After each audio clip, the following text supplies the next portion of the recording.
जबलपुर के कोष्टा समाज ने मालवीय चौक से लेकर सिविक सेंटर तक कैंडल मार्च निकालते हुए पुणे सड़क दुर्घटना में हुई अश्विनी कोष्टा के लिए न्याय की मांग की है।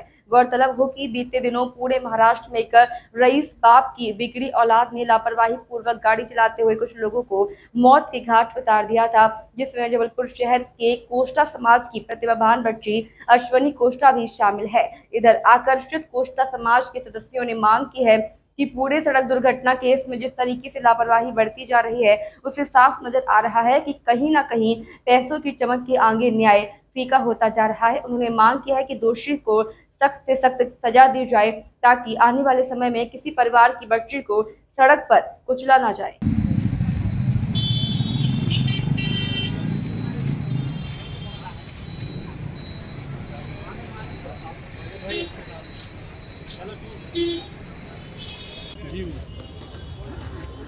जी, आज आपने कहाँ से कहाँ तक का कैंडल मार्च निकाला, क्या मांग करते हैं? हम लोगों ने यहाँ मालवीय चौक से लेके यहाँ पर सिविक सेंटर तक के लिए शांतिपूर्ण तरीके से मेरी बेटी अश्विनी को न्याय दिलाने के लिए शांतिपूर्ण तरीके से कैंडल मार्च हमारी समाज की तरफ से निकाला गया है, कोष्टा समाज की तरफ से। और कौन कौन से इसमें जल्दी शामिल हुए जो आपका समर्थन किए? नहीं, अभी कोई राजनीतिक वो तो है नहीं, ये तो समाज का था।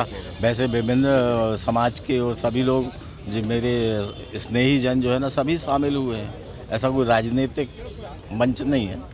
आप क्या चाहते हैं कि कठोर से कठोर कोई पर कार्रवाई और क्या कमी रह गई है शासन प्रशासन में? जो शासन प्रशासन तो अब ऐसा है, आज की डेट तक तो सब ढीला ढाला कार्यक्रम चल रहा है।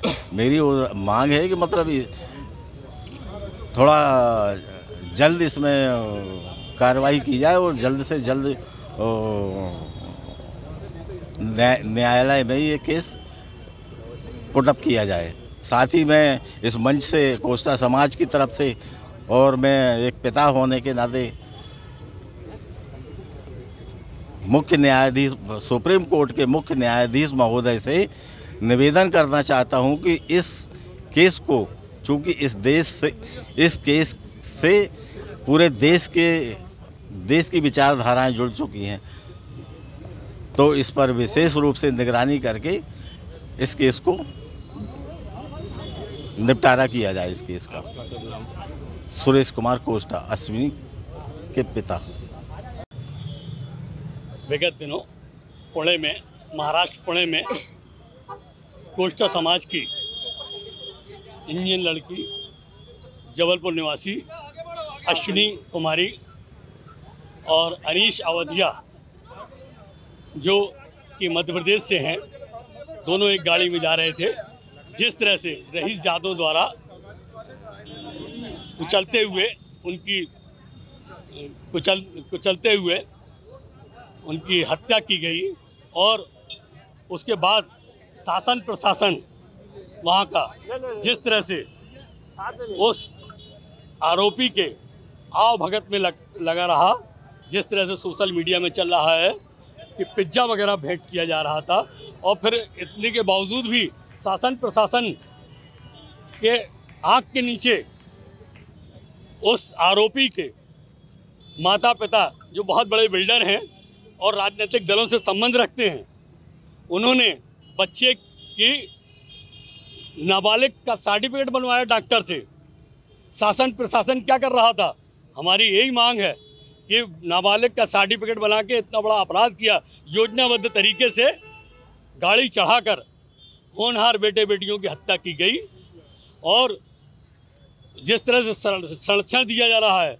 और हमारी मांग है, हमारे कोष्टा समाज की मांग है कि वो महाराष्ट्र में केस को हस्तांतरण मध्य प्रदेश में किया जाए, क्योंकि वहाँ पर सत्ता सरकार के जिस तरह से दुरुपयोग करके पूंजीपतियों द्वारा केस को बदला रूप दिया गया है, वह निंदनीय है। और हम आज कोष्टा समाज द्वारा मृत आत्मा की शांति के लिए श्रद्धांजलि सभा आयोजित की गई है और कैंडल मार्च का आयोजन करके हम मौन जुलूस निकालकर शोक संवेदना व्यक्त कर रहे हैं। कहाँ तक निकाला? और ये सिविक सेंटर से प्रारंभ हुआ और 3 पत्ती चौराहा, मालवीय चौक और वेश फिर सिविक सेंटर पहुंचकर वहां पर समापन होगा। शोक संवेदना व्यक्त की जाएगी। और टीकाराम कोष्टा, प्रदेश